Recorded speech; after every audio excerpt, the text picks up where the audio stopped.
ശ്രീഹരേ നമ ശ്രീഹരേ നമ ശ്രീഹരേ പൂർണ്ണത്ര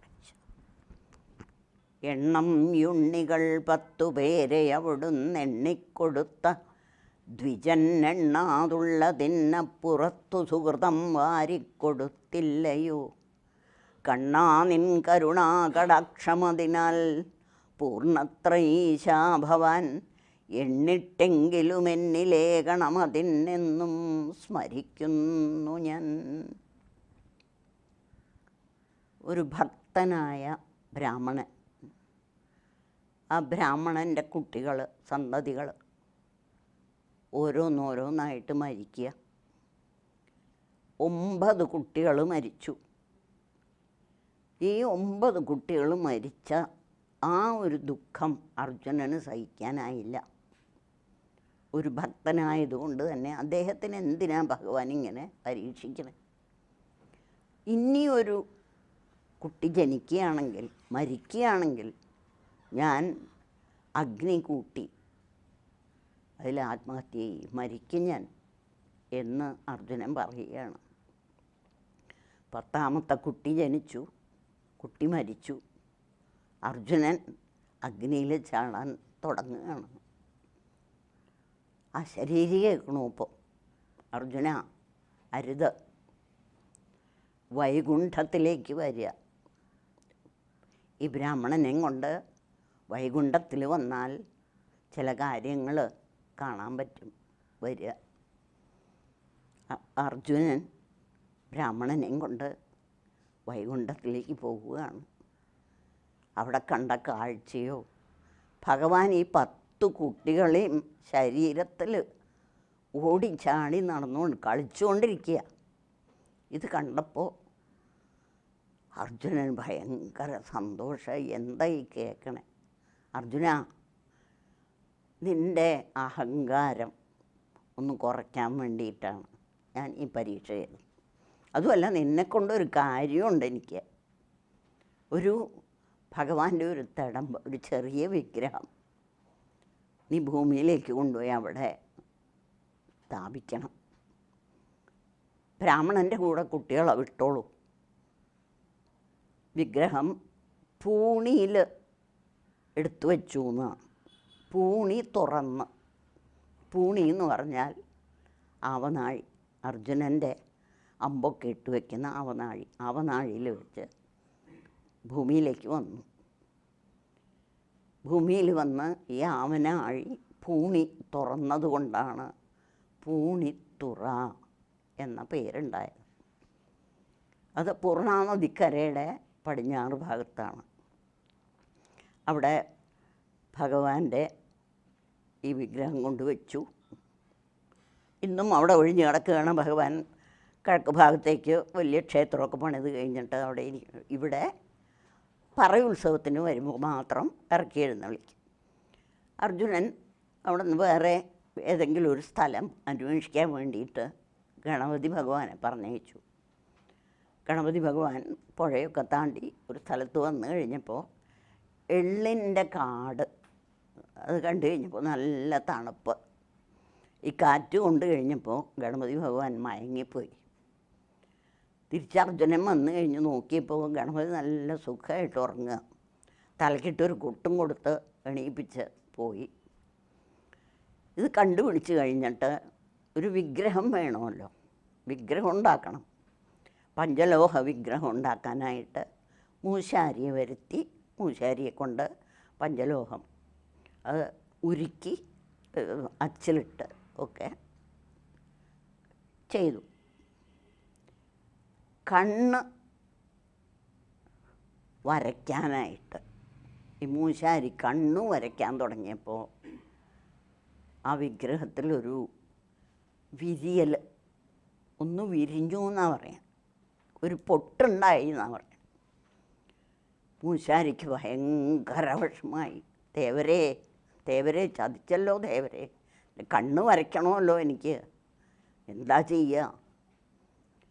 ആ മൂശാരി അദ്ദേഹത്തിൻ്റെ ആത്മാവ് ജീവൻ വെച്ചുകൊണ്ട് തന്നെ ഭഗവാന്റെ പാതാരവിന്ദങ്ങളിൽ ലയിച്ചുകൊണ്ട് ആ വിള്ളൽ അല്ലെങ്കിൽ ആ പൊട്ടൽ മാറ്റി ആ വിഗ്രഹം പൂർണ്ണമായി എന്നാണ് പറയുന്നത്. ഇന്നും ഭക്തജനങ്ങൾ വളരെ സൂക്ഷ്മമായിട്ട് ഭഗവാന്റെ വിഗ്രഹം നോക്കിയാൽ കണ്ണിൻ്റെ പോളകൾ അടച്ചു വച്ചിരിക്കുന്ന പോലെ തോന്നും എന്നല്ലാതെ കണ്ണ് വരയ്ക്കാൻ പറ്റിയിട്ടില്ല. എന്തിനാ ഈ പറഞ്ഞു വന്നതെന്ന് വെച്ചാൽ, ഈ മൂശാരിയുടെ ഓർമ്മയ്ക്ക് വേണ്ടിയിട്ട് ചിങ്ങമാസത്തിൽ മൂശാരി ഉത്സവം, ഈ മൂശാരിയുടെ മാത്രം പേരിൽ ചിങ്ങമാസത്തിൽ ഒരു ഉത്സവം. അത് കഴിഞ്ഞോ തീ പിടിച്ചു, ഭഗവാന്റെ ക്ഷേത്രം മുഴുവൻ തീ പിടിച്ചു. വർഷക്കാലത്ത് തുലാമാസത്തിൽ നല്ല മഴയായിരുന്നു. വിറകൊക്കെ ഇങ്ങനെ അടക്കി വെച്ചിരുന്നപ്പോൾ അതിൽ തീ പിടിച്ചിട്ട് അമ്പലം കത്തി. തുലാമാസം 9-ാം തീയതി അതൊരു ഉത്സവം, തീ പിടിച്ച ഉത്സവം. തുലാമാസത്തിൽ 9-ാം ദിവസം വൃശ്ചികോത്സവം, അതാണ് ഏറ്റവും പ്രധാനമായിട്ടുള്ള ഉത്സവം. 8 ദിവസം 15 ആനകൾ, തലയെടുത്ത 15 ആനകൾ, രാവിലെയും രാത്രിയും ഉത്സവം, ഗംഭീര ഉത്സവം. അതിൽ 4-ാം ദിവസം തൃക്കേട്ട പുറപ്പാട്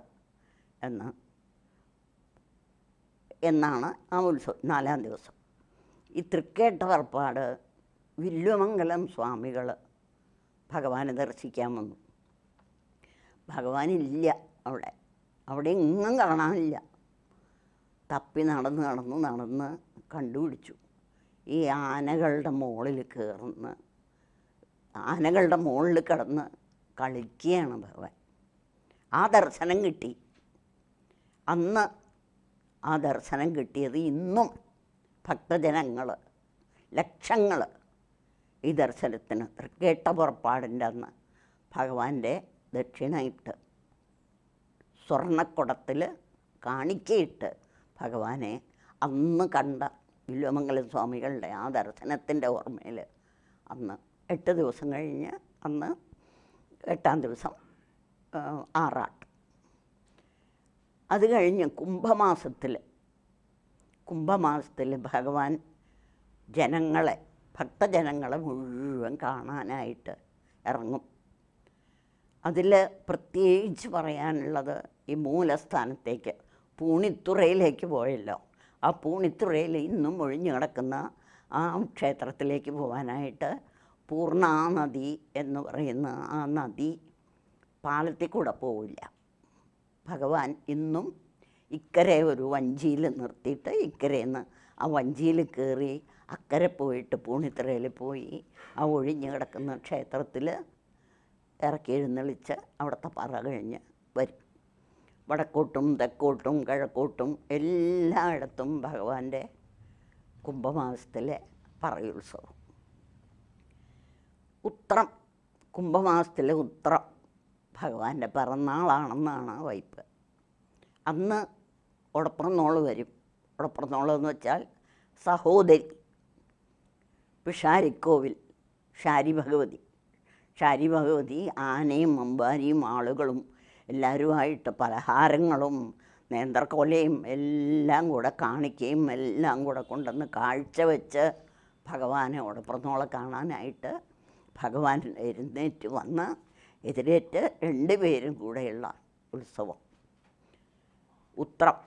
അന്ന് രാത്രി ഭഗവാന് നൈവേദ്യം അപ്പം. എൻ്റെ ചെറുപ്രായത്തിൽ ഒരു നെയ്യപ്പം കഴിക്കാൻ പറ്റില്ല.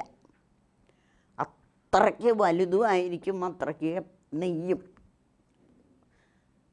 നല്ല നെയ്യിലാണ് അപ്പം ഉണ്ടാക്കണത്. അന്ന് 2 പേരും കൂടെ പ്രസാദമൊക്കെ കഴിച്ച് എല്ലാം കഴിഞ്ഞ് കഴിഞ്ഞിട്ട് ഉത്സവം കഴിഞ്ഞ് അമ്പലത്തിൽ ചുറ്റും പ്രദക്ഷിണമൊക്കെ കഴിഞ്ഞ് തിരിച്ച് ടാറ്റ പറഞ്ഞ് പിഷാരിക്കോവിലേക്ക് പോകും. അങ്ങനെ ഭഗവാന്റെ ഉത്സവങ്ങൾ, ഭഗവാന്റെ അനുഗ്രഹങ്ങൾ പറയാൻ ഈ വൈകുണ്ഠനാഥൻ ഭൂമിയിൽ വൈകുണ്ഠത്തിൽ വന്ന ഈ ഭൂമിയിൽ ജനിക്കാൻ പറ്റിയ, അല്ലെങ്കിൽ ഇന്നും താമസിച്ചു കൊണ്ടിരിക്കുന്ന എല്ലാവർക്കും ഈ വൈകുണ്ഠനാഥൻ്റെ അനുഗ്രഹം ഉണ്ടാവണം. ഭഗവാനെ പ്രാർത്ഥിക്കുക എപ്പോഴും, അത്രയേ ഉള്ളൂ. ഭഗവാനെ പൂർണ്ണത്രൈശ ഹൃദയകമലവാസ എന്ന് വിളിച്ചാൽ ഭഗവാൻ കൂടെ വരും. അതാണ് അതിൻ്റെ ശക്തി. ഭഗവാന് ഒരു പുത്തന് ഒലപ്പെണ്ണ എന്നാണ് പഴമക്കാർ പറയും. അവിടുത്തെ ഒരു കടാവിളക്കുണ്ട്. ആ വിളക്കിൽ ഒരു പുത്തൻ എന്ന് പറയണത് ഇപ്പം എന്ത് വേണമെങ്കിലും ആവാം, 2 രൂപയോ 3 രൂപയോ എത്ര വേണമെങ്കിലും ആവാം. പണ്ടത്തെ ഒരു പുത്തനാണ് ഒലപ്പെണ്ണ, എണ്ണ, ഒരു പാത്രത്തിലെ എണ്ണ. അതാണ് ഏറ്റവും വിശേഷം ഭഗവാൻ.